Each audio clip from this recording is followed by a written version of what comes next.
রমজানের আগেই ইফতারের জন্য কম খরচে এই 4টি মজাদার রেসিপি ফ্রোজেন করে রাখলে রোজা রেখে আপনাকে আর কষ্ট করতে হবে না। তাই তো আজকে এই একটা ভিডিওতেই বানিয়ে দেখাবো সুস্বাদু মচমচে স্প্রিং রোল রেসিপি।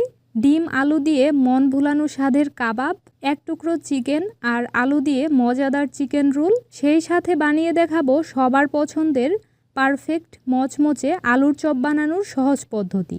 এই সবগুলো ইফতার আইটেম বানিয়ে যাতে পুরো রমজান মাস জুড়ে খেতে পারেন তার জন্য সঠিকভাবে ফ্রোজেন পদ্ধতিটাও দেখিয়ে দিব। সবার প্রথমেই দোকানের মতো মচমচে স্প্রিং রোল বানানোর জন্য প্যানে দিয়ে দিব 2 টেবিল চামচ তেল। তারপর এখানে 1 চা চামচ করে দিয়ে দিচ্ছি আদা আর রসুন কুচি।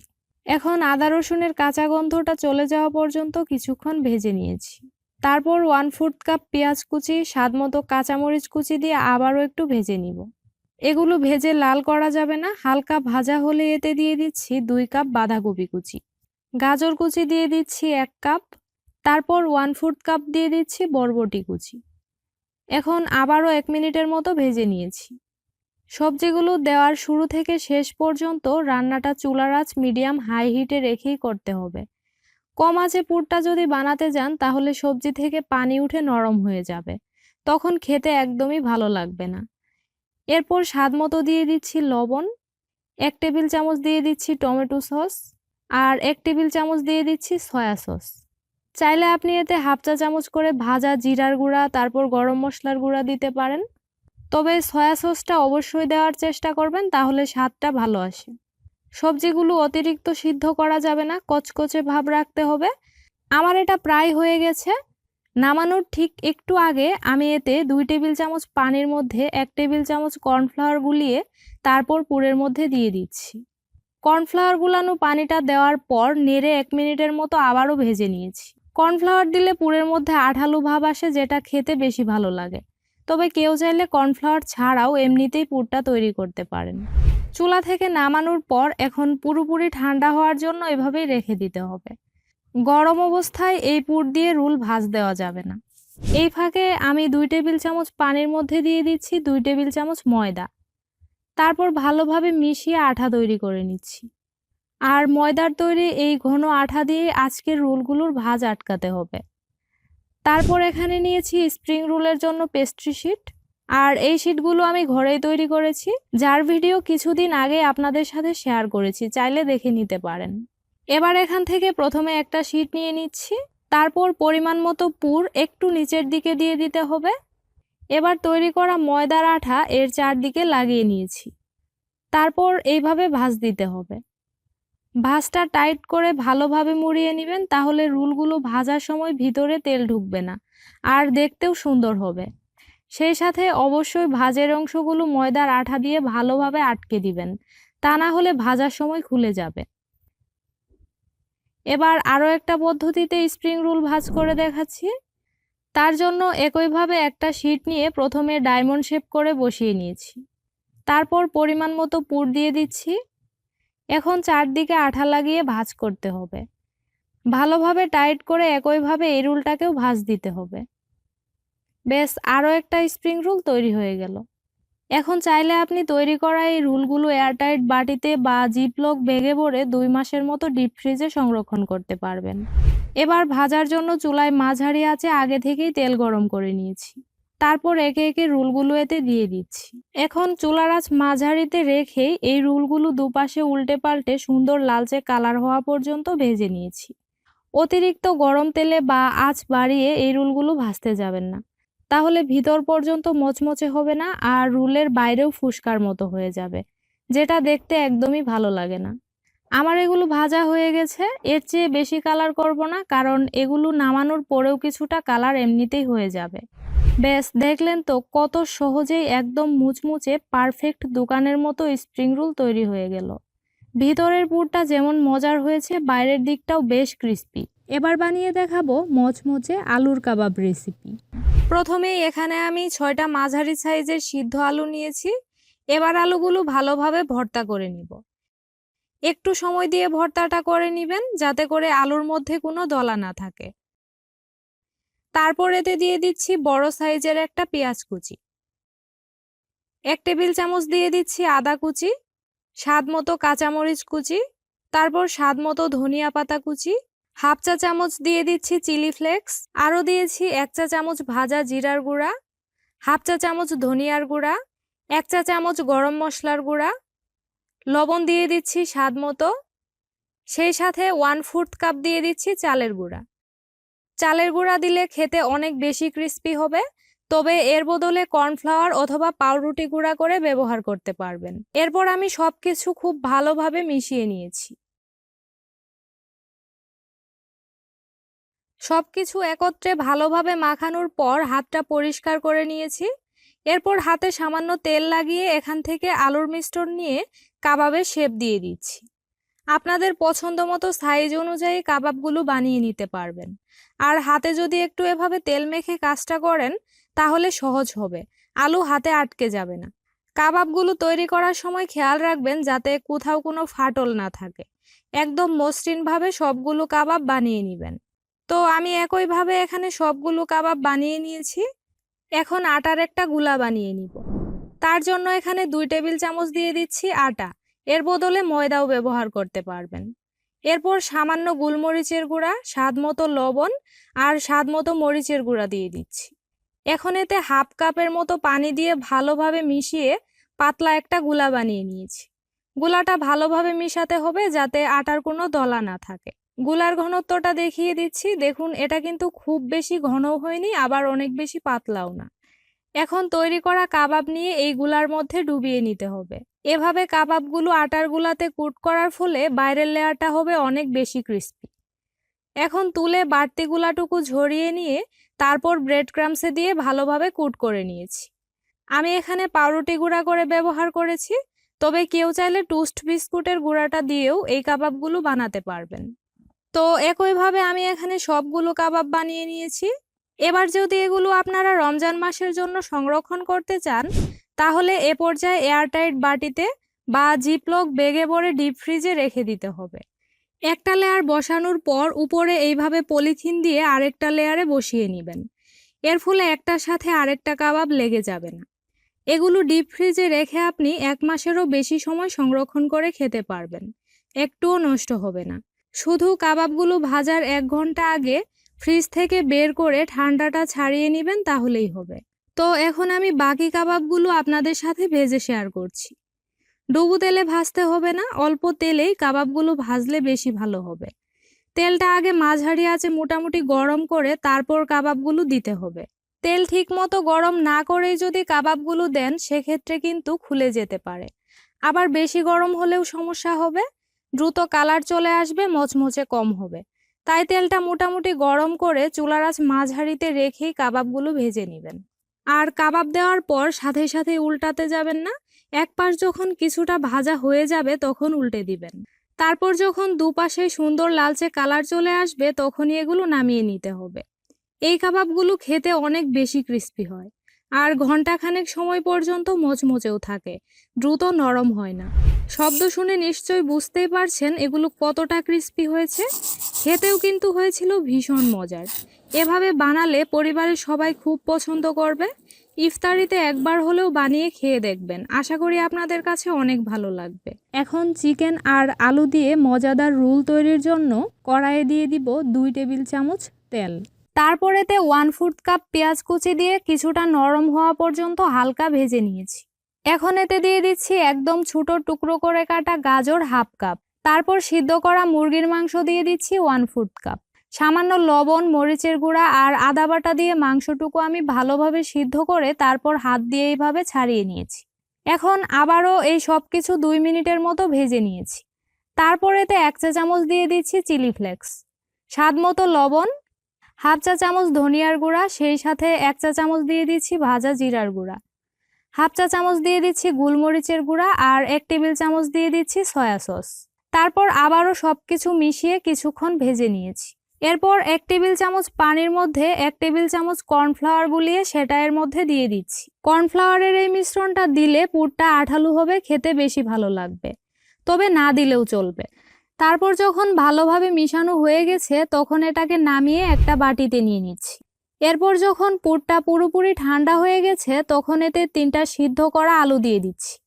আলুগুলো এইভাবে গ্রেট করে দিচ্ছি, এতে করে আলুর মধ্যে শক্ত কোনো দলা থাকবে না।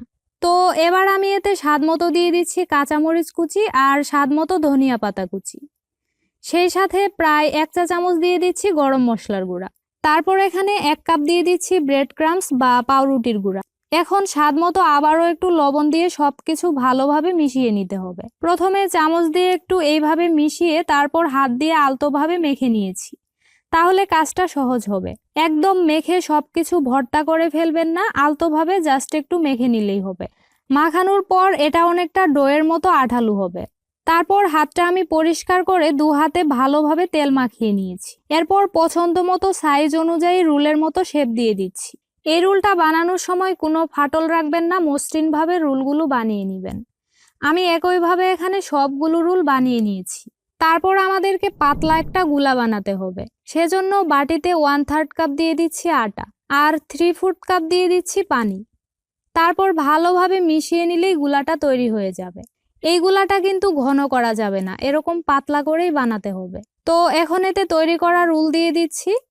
তারপর এইভাবে ডুবিয়ে তুলে ব্রেড ক্রাম্বসে কুট করে নিতে হবে। বাড়তি গুলাটা একটু ঝরিয়ে তারপর ব্রেড ক্রাম্বসে দিয়ে নেবেন, তাহলে ব্রেড ক্রাম্বসগুলো নষ্ট হবে না।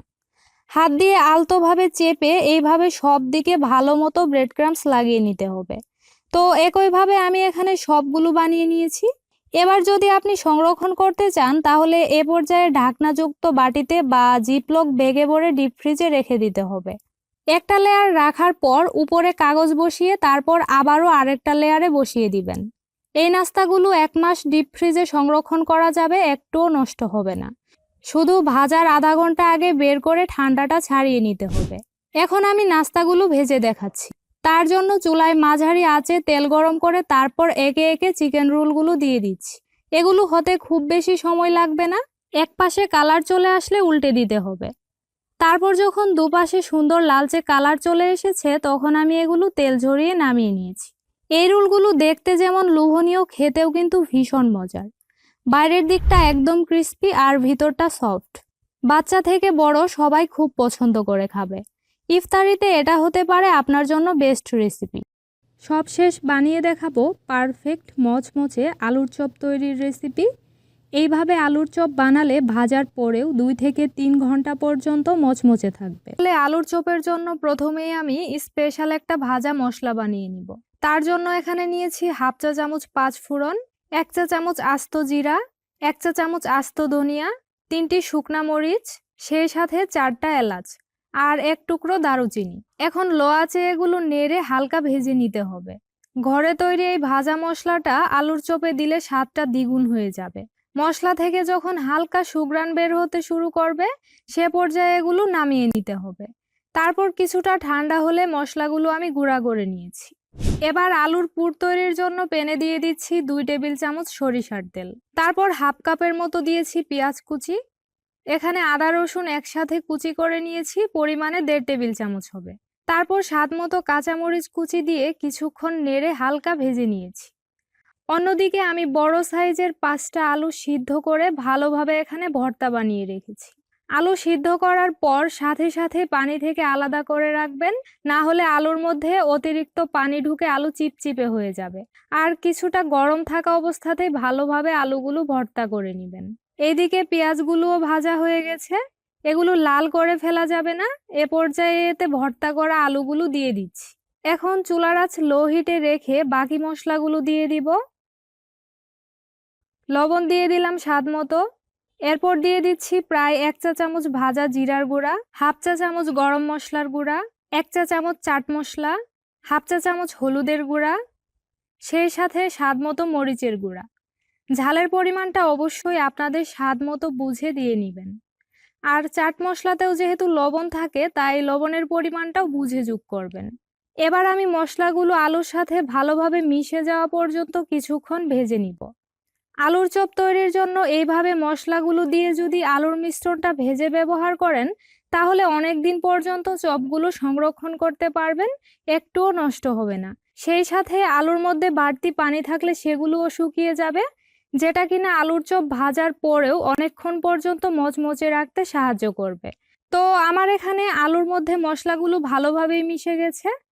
এটাকে নামানোর আগে তৈরি করা ভাজা মশলা দিয়ে দিচ্ছি 2 চা চামচ।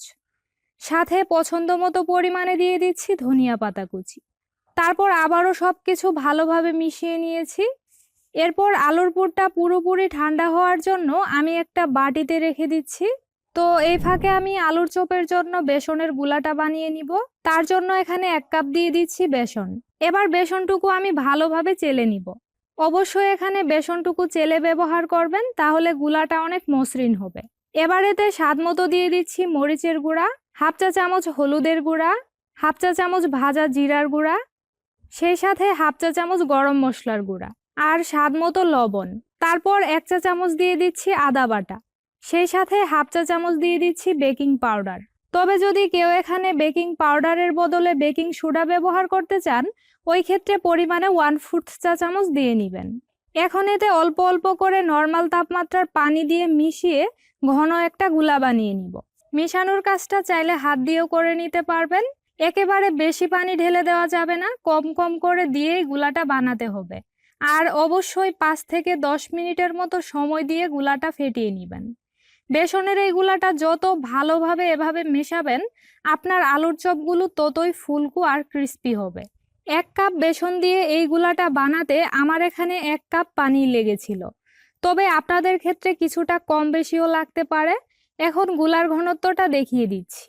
দেখুন, আঙুলে লাগানোর পর গুলাটা মোটা লেয়ার হয়ে আঙুলে লেগে আছে।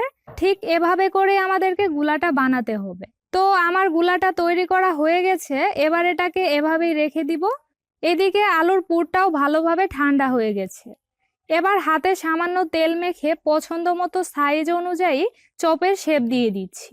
আমি চপগুলো একটু বড় আর সামান্য মোটা করেই বানিয়ে নিয়েছি। অবশ্যই খেয়াল রাখবেন যাতে চপের গায়ে কোথাও ফাটল না থাকে। একইভাবে এখানে আমি সবগুলো আলুর চপ বানিয়ে নিয়েছি। এবার প্রতিটা চপ আমি ময়দার মধ্যে ভালোভাবে কুট করে নিব। এভাবে চপের গায়ে ময়দা বা আটা লাগিয়ে নিলে বেসনের গুলাটা ভালোভাবে লেগে যাবে আর খেতেও হবে অনেক বেশি মচমচে। সবগুলো চপের গায়ে ময়দা লাগানোর পর এ পর্যায়ে যদি এগুলো সংরক্ষণ করতে চান, তাহলে প্রথমেই সরাসরি এটাকে নিয়ে ডিপ ফ্রিজে 2 ঘন্টার মতো রেখে আগে শক্ত করে নেবেন। তারপর যে কোনো এয়ারটাইট বাটিতে বা পলিথিনে ভরে ডিপ ফ্রিজে রেখে দিবেন। এগুলো 1 মাস পর্যন্ত সংরক্ষণ করে খেতে পারবেন। ভাজার আগে ঠান্ডা ছাড়িয়ে নেওয়ার কোনো দরকার নেই, সরাসরি বেসনের গুলায় ডুবিয়ে তেলে ভেজে নিতে পারবেন। আর একটা লেয়ার বসানোর পর মাঝখানে কাগজ দিবেন, তারপর আবারও আরেকটা লেয়ারে বসিয়ে নিবেন। তাহলেই চপগুলো একটার সাথে আরেকটা লেগে যাবেন। এবার বাকি চপগুলো আপনাদের সাথে ভেজে শেয়ার করছি। তার জন্য এখানে পর্যাপ্ত তেল ভালোভাবে গরম হতে দিয়েছি। এবার এখান থেকে 1 টেবিল চামচ তেল উঠিয়ে তৈরি করা বেসনের গুলাতে দিয়ে দিচ্ছি। তারপর খুব ভালোভাবে মিশিয়ে নিয়েছি। এটাই হচ্ছে আলুর চপ ক্রিস্পি রাখার আসল সিক্রেট। এই তেলটুকু দেওয়ার কারণে চপগুলো হবে অনেক বেশি মচমচে। অন্যদিকে সামান্য গুলা তেলে দিয়ে চেক করে নিয়েছি। দেখুন, গুলাটা তেলে পড়ার সাথে সাথে উপরে ভেসে আসছে। তার মানেই হচ্ছে চপ ভাজার জন্য তেল পুরোপুরি রেডি। এ পর্যায়ে একটা করে চপ নিয়ে ভালোভাবে বেসনের গুলার মধ্যে ডুবিয়ে নিব। তারপর চামচের সাহায্যে তুলে আমি সরাসরি তেলের মধ্যে দিয়ে দিচ্ছি। আলুর চপের বাইরের আবরণটা একদম মসৃণ করার জন্য অবশ্যই চপগুলো আপনাকে ডুবো তেলেই ভাজতে হবে। কম তেলে ভাজলে চপগুলো দেখতে ভালো হবে না। সবগুলো চপ দেওয়ার পর চুলার আঁচ মাঝারিতে রেখে উল্টে পাল্টে এগুলো ভেজে নিয়েছি। যখন চপের মধ্যে পছন্দ মতো কালার চলে এসেছে, তখন এগুলো আমি তেল থেকে নামিয়ে নিয়েছি। এবার গরম গরম পরিবেশনের পালা। দেখতেই পাচ্ছেন, একদম ফুলকো ফুলকো মচমচে মজাদার আলুর চপ তৈরি হয়ে গেল। এই চপগুলো ঠান্ডা হওয়ার পরেও 1 থেকে 2 ঘন্টার মতো মচমচে থাকে। আর যদি ঠান্ডা হলে চপগুলো আপনি আবারও গরম তেলে ভেজে নেন, তাহলে তো সুপার ক্রিস্পি হবে। অবশ্যই এই টেকনিকটা ফলো করে দেখবেন। আজ তাহলে এখানেই বিদায় নিচ্ছি। আল্লাহ হাফেজ।